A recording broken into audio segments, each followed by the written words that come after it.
What's the easiest choice you can make? Window instead of middle seat? Picking a vendor who sends a great gift basket? Outsourcing business tasks you hate? What about selling with Shopify?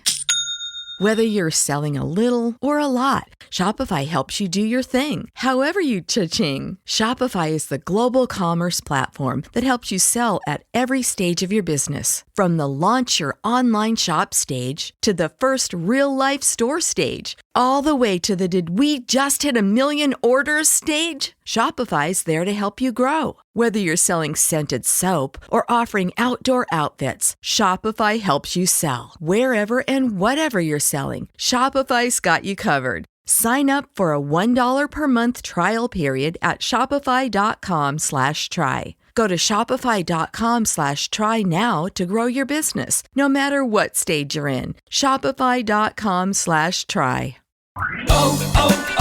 O'Reilly. Need a little help? O'Reilly Auto Parts can help. Need advice?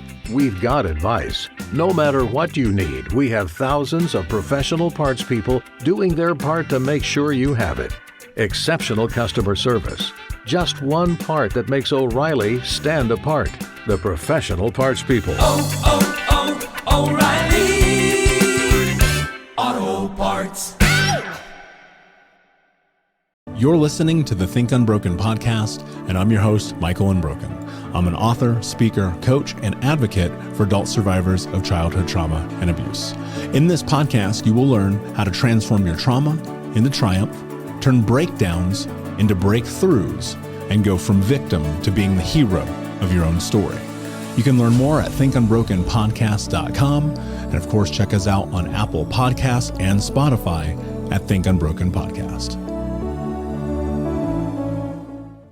What's up, Unbroken Nation? Hope you guys are doing well. You may or may not know this, but it is the backside of my birthday week, currently away. And so today we are doing a very special compilation episode with some of my favorite business owners and entrepreneurs as they talk about their journey to changing their mindset and creating a space of abundance and success.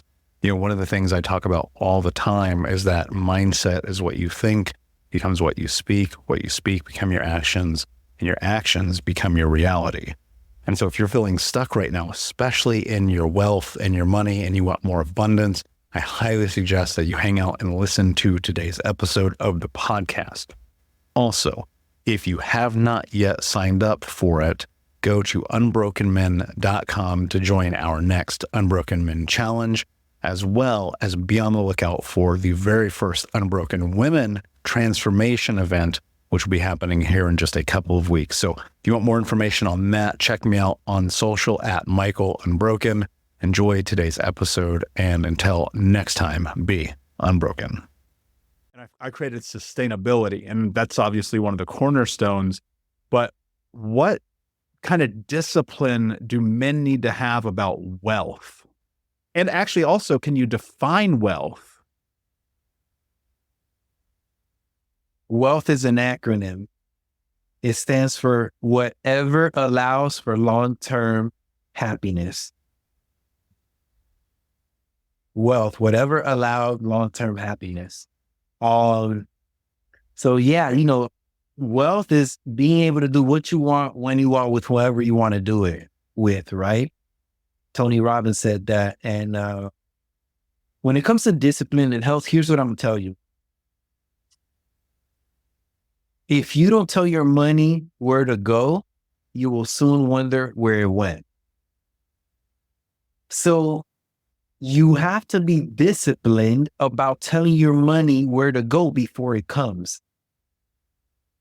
And I learned that during the pandemic with Grant, Grant Cardone. He was like, guys, everybody's going to try to live off their savings. It's like, if you have money in your savings account, you're going to operate from fear. He was like, you need to invest it all and, keep yourself at zero. So that was a discipline that I applied, and it completely transformed my life and multiplied my income by 3, by 4, by 5, year after year. And one thing I'm going to tell guys is to be disciplined about investing in yourself, in your personal growth, personal development, learning a high value skill. That is the only way that you are a high value man. If you add value to the marketplace, if you are a valuable person, the universe has no choice but to pay you more money. So invest, starting with self. Stop looking for all these shortcuts or what can flip your money. Like, invest in yourself, whether you want to learn a high paying skill to trade, whether it's communication, whether it's podcasting, whether it's whatever, trading, writing, learn a high paying skill. And basically, you got to invest in yourself in order to do that. And it takes discipline not to waste money on distractions, right? There's a quote that I love that says, there's a thin line between enjoying your youth and messing up your future. Mm-hmm.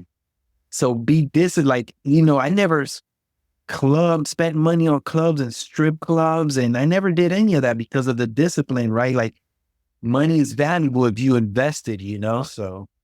I had this thought literally in this moment, or I just thought to myself, if Angel was in my life when I was 20, my life in my 20s would have been very different, because I'm the opposite of you. Because I was about the J's, the bottles, the cars, the limos, the $500 dinners, the flexing, the diamond earrings, the $2,000 chains. And look, I'd figured out corporate America. And so by the time I was 25, I'd made $1 million working sales for a Fortune 10 company, which is almost impossible. Nobody I knew at my age was making that money.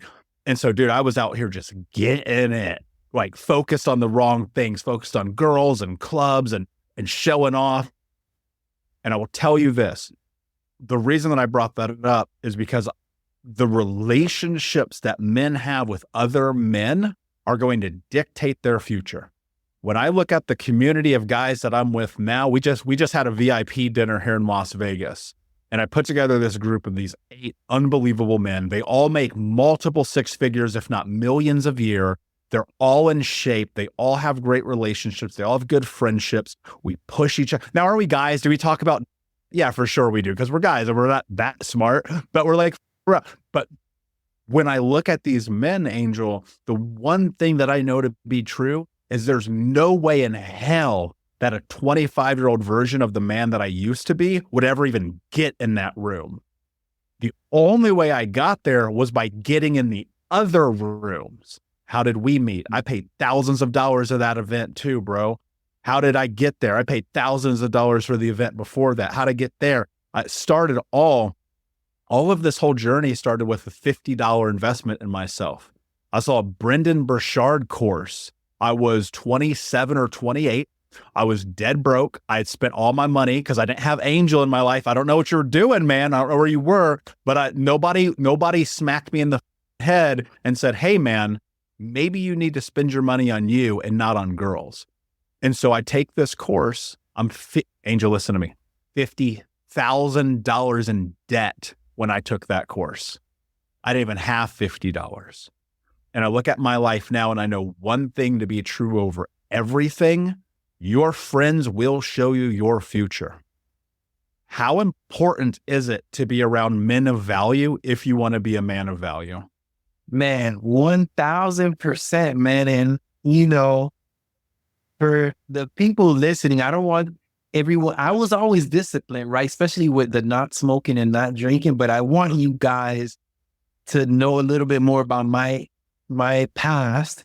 Even though I was disciplined, I was not doing personal growth and development in my teens and in my early 20s, which led to me surrounding myself with other guys who were also listening to gangster rap music. And we ended up forming a crew that was influenced by these gangster movies. And we were trying to get money by any means necessary. And these guys, we ended up selling drugs together and robbing together just to get money to buy clothes to impress women.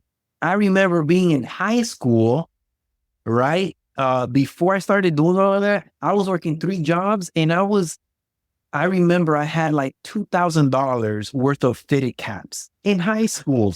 And I had all these Jordans, right? Like, cause that's what I thought was valuable. Today, I don't even wear Jordans cause they're too cheap for my feet, right? It's like, My dude. you get what I'm saying? But that was my association. The law of association is everything.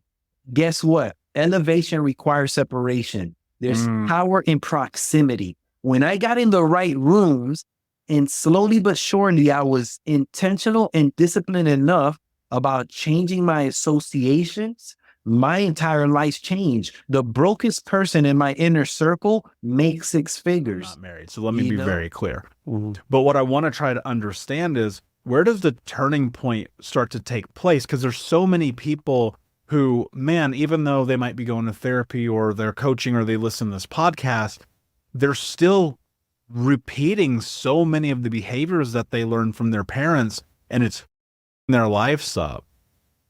How do you navigate that? It's a great question. You know, somebody said, and I don't really know who to attribute this to, but it was attributed to Barack Obama, who said, somebody said, you know, that men spend most of their lives either trying to prove their fathers wrong or doing the opposite of what they saw. I suppose there's a third option, which is you just repeat it. But, you know, I think in my case, I never was repeating the behavior of my dad exactly, but I was like a better version of him in some ways, you know, if I'm really being honest, and maybe I'm hard on myself, but that's kind of how I saw myself, more of an acceptable version of him, right? So like I wasn't cheating on my wife, but I was using porn, or, you know, I wasn't beating my kids, but I was, you know, yelling at them.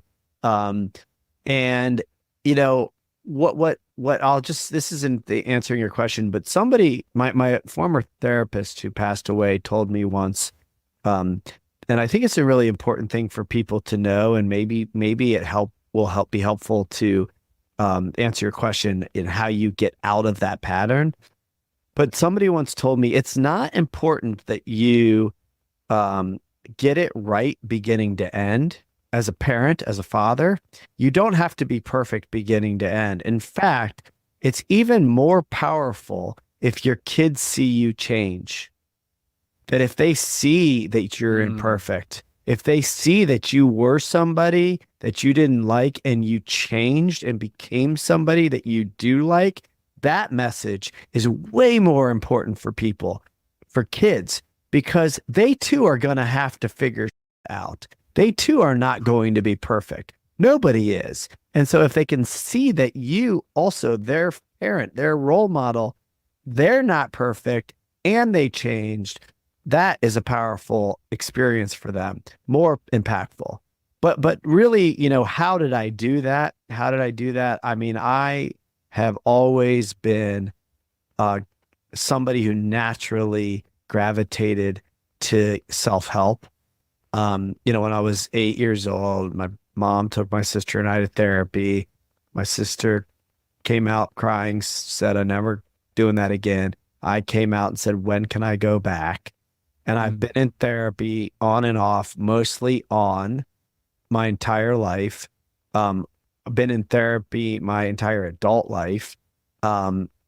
Used to listen to Wayne Dyer books on tape when I was in high school. I've just love this, and because it helps me. I feel better when I do it. And so, you know, now, you know, I have like bolt down disciplines, routines with all the things that help me because I feel that I get the benefit of that. You know, I love it because it works. And so, you know, I just have done the work and keep doing the work, and I see it working. And so that's how I've made the change over a long period of time, doing a lot of little things on top of each other over and over and over again over a period of time is how change happens.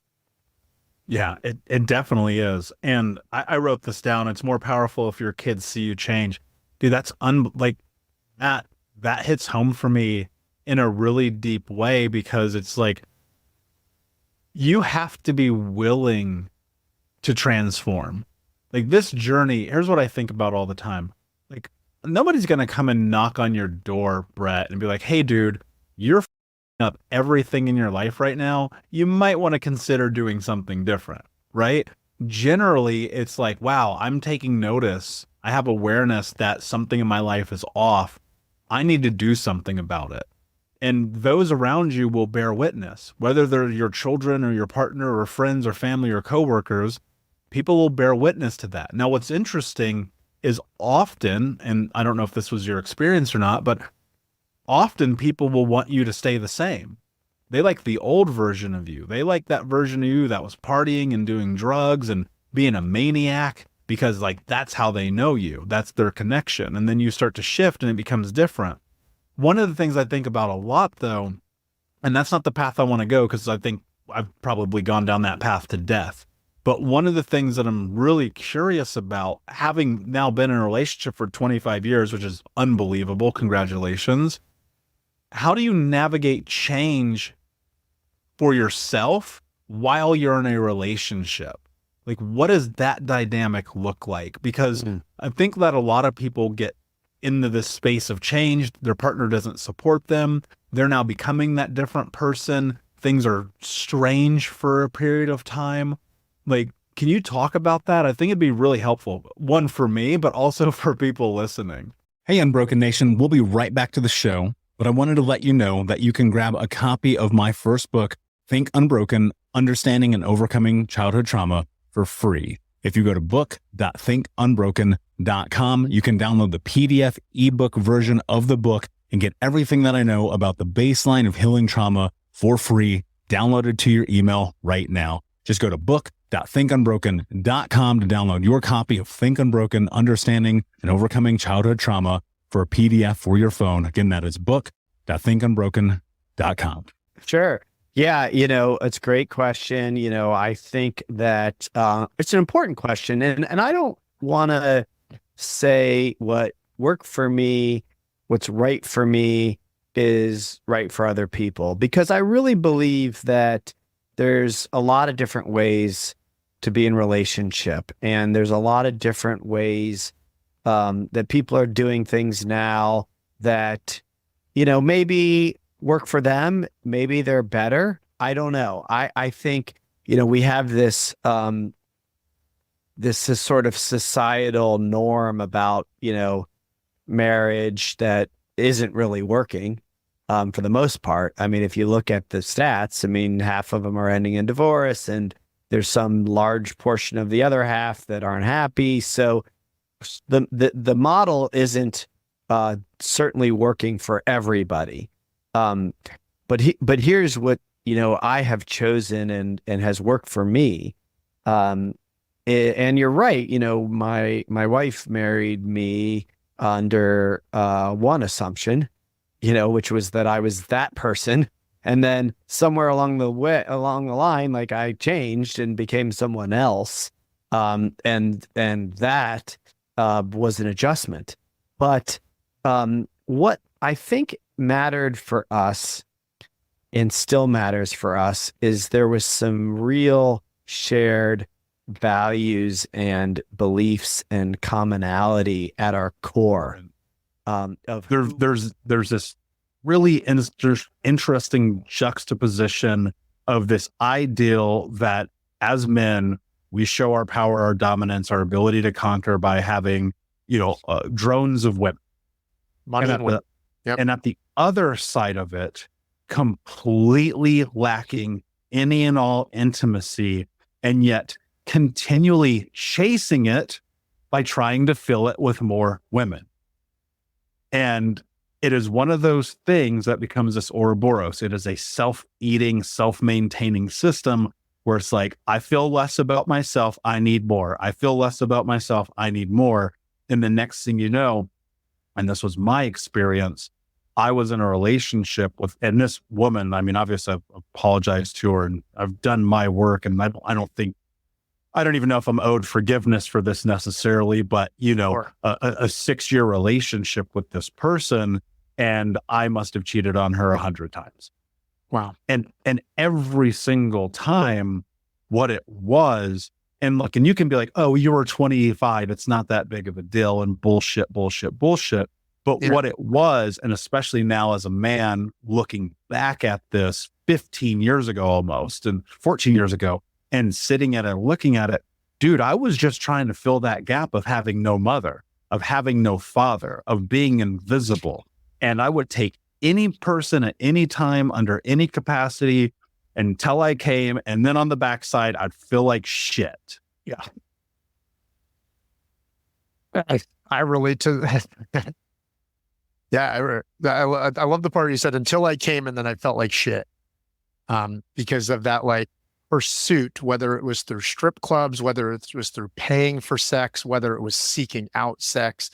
But you said some things that were interesting of like a lot of women, but also I think you used the word dominance in there somewhere.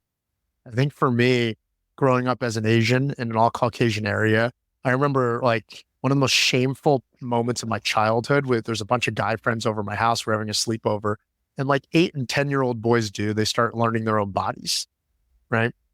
And I remember we were comparing penis sizes, and one kid was like, my penis goes past like his belly button or like whatever. And I remember feeling like the shame, like mine doesn't go right that far. But I'm pointing that out. Still vulnerable, I feel like, for me to. I just got clear. I just remembered that story this January. But what that did inside of me is like it created this.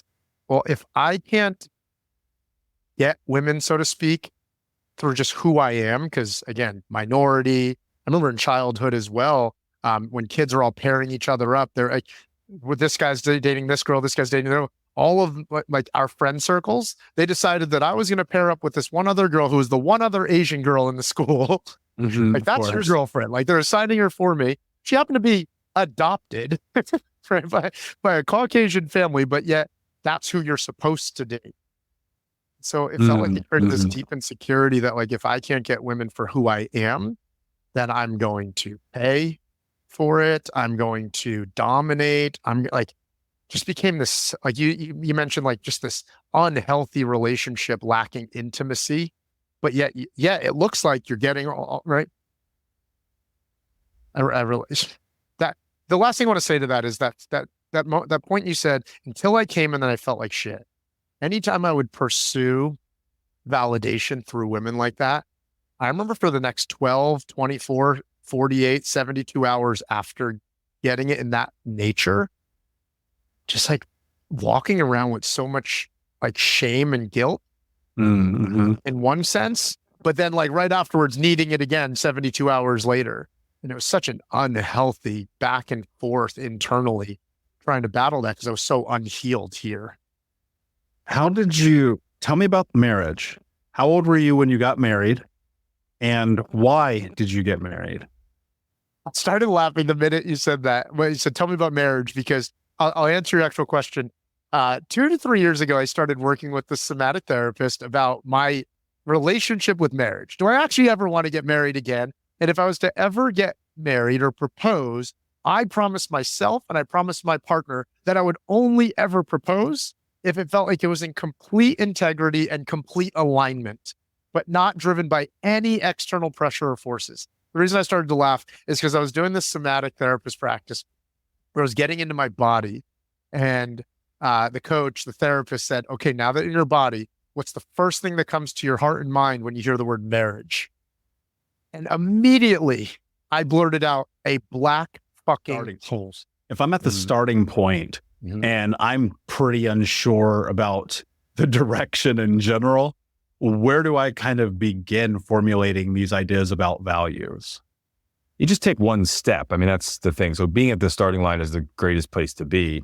One of the concepts we have in mindfulness is beginner's mind. So even if you're super successful in whatever area of your life and, career, personal, all that stuff, there's still a beginner's mind. Like, do it as if it's the first time you're doing it. But to start with there's lots of inventories out there. You could probably just Google values inventory. Colleague of mine that I work very closely with, who developed this back in the 80s. There's the 8 Dimensions of Wellness, Peggy Swarbrick. So these are things that are out there. There's lots of tools. That's the thing. Like, you could Google and get anything. And so just start with a inventory. My website, my clinical website, has a bunch of inventories on them for people just to, it's PDF just to check out and see. And you just go through and see, like, hey, what, one of the inventories has you say, like, how happy are you, with your romantic value? How important is it, and how satisfied are you? Because, or parenting, how important, how satisfied, because somebody might not have any children, but they might be totally satisfied with that. And even though society tells them that they should have, which is a cognitive distortion, should have children, it's not within their value system. And so if you can get a sense of that, then really you're not as impacted by these, societal kind of stressors that come in and really mess with us. Mm. And when you do that, are there mistakes or pitfalls that you see people kind of fall into? Yeah, well, it's the shoulds. So Ellis would say, just, you should all over yourself. That's not explicit. You should all over yourself. Because the shoulds, I should be married. I should have kids. I should have a good job. I should have a full-time job. I should, whatever it is, these might be expectation, but are they your, value-based expectations? And that's what we look at. So those are the pitfalls usually. So sometimes people will fill it out and they'll come back and they have the perfect, it's all clean and everything's like filled out in a really nice way. And it's all the proper responses. And then I'll push a little bit and I'm like, well, that's probably what you felt like you were supposed to, like family, for example, right? Like, everyone feels like family is supposed to be like the highest rated of importance. And again, maybe it is, but is it in everyone's case? It's not. And that's okay, but I think a lot of people feel like this pressure that it's supposed to be, or shame that it's not.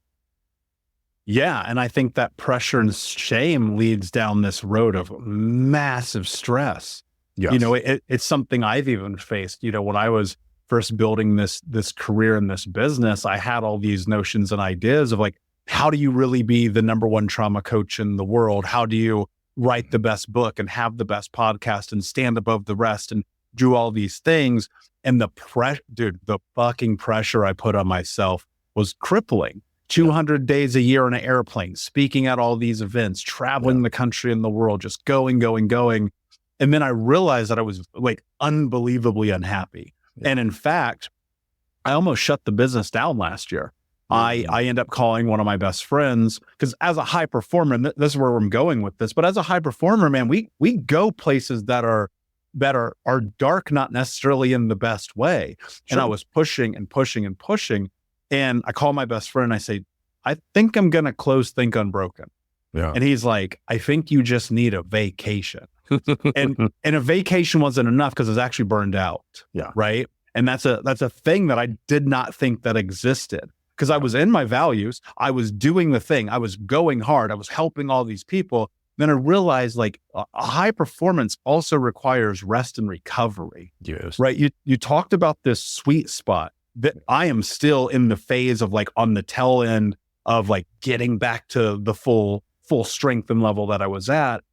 How, as high performers, how do we get into the sweet spot? And does being in the sweet spot help avoid burnout?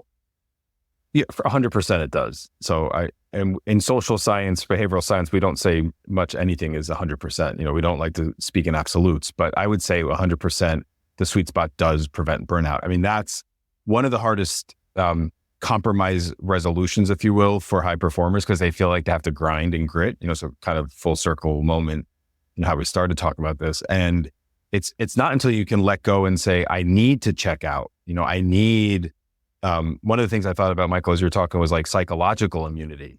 So yeah, 200 days on the plane, kind of sitting with other people's traumas, all this stuff. What am I doing to protect my own psychological, health and well-being?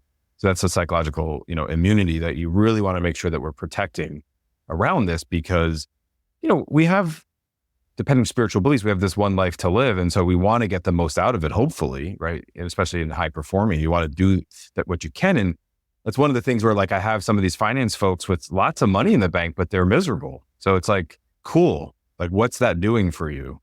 does it make you, like, how good does that make you? Can't even enjoy it. You can't take it. So the sweet spot is probably the most important thing, for these high performers to establish. And it sounds like you're still even just finding it, which is beautiful, right? Because there's not a one size fits all, and it's not like you find it and you're done.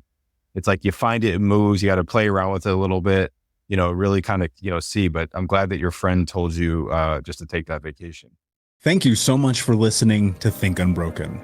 Please share this episode with someone who could use it and help us move forward in our mission of ending generational trauma in our lifetime. And if you would, please take 5 seconds to pop on iTunes or Spotify, hit that 5-star, leave a review. And you can also reach out to us on social at Michael Unbroken or at Think Unbroken. And of course, you can check out our YouTube channel at Think Unbroken. Thank you for being a part of Unbroken Nation, my friends. And until next time, be unbroken.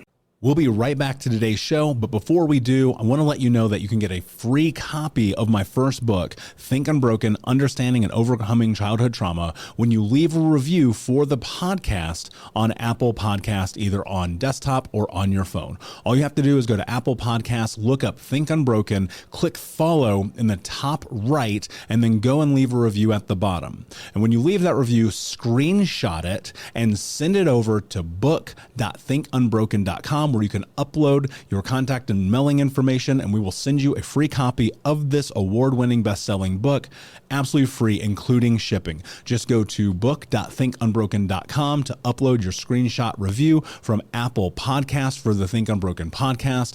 And until next time, my friend, be unbroken. I'll see ya.